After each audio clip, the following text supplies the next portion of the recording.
50% आरक्षण का बैरियर क्या टूटा? अब बिहार में भी आरक्षण की सीमा बढ़ाने की मांग शुरू हो गई है। पहले हिंदुस्तानी आवाम मोर्चा की तरफ से मांग हुई, अब जेडीयू ने से आवाज बुलंद होने लगी है। पार्टी के संसदीय बोर्ड के चेयरमैन उपेंद्र कुशवाहा ने मांग की है कि अब जब झारखंड में 50% का बैरियर टूट गया है तो केंद्र सरकार देश भर में ओबीसी को समेत अन्य कैटेगरी के आरक्षण को बढ़ाए। कुशवाहा ने दावा किया है कि देश भर में ओबीसी की आबादी सबसे ज्यादा है, फिर भी उसे 27% का आरक्षण मिला है, लेकिन अब इसे बढ़ाना चाहिए।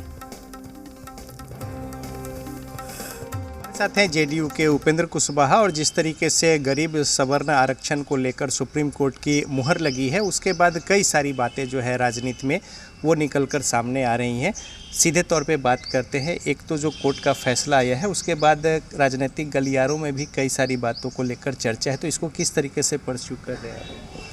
देखिए, ईडब्ल्यूएस के लिए जो 10% आरक्षण की बात हुई है, कोर्ट ने भी उस पर मुहर लगा दी है, यह बात ठीक है।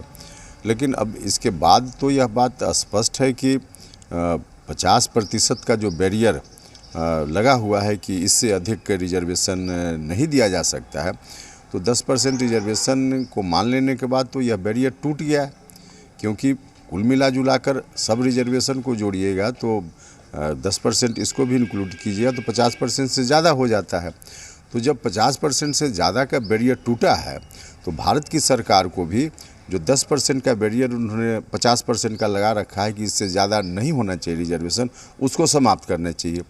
और उसको समाप्त करते हुए ओबीसी का जो रिजर्वेशन उस 50% के चलते इतना कम हो रहा था, उसको आगे बढ़ाना चाहिए। तो उपेंद्र कुशवाहा बता रहे हैं कि किस तरीके से पार्टी जो है परस्यू कर रही है आरक्षण के मुद्दे को, जो बैरियर है 50% का, इसको लेकर। कैमरामैन फिरोज के साथ रजनीश, जी मीडिया, पटना। चलिए फिलहाल रुकते हैं, छोटे से ब्रेक के लिए जल्द हाजिर होंगे।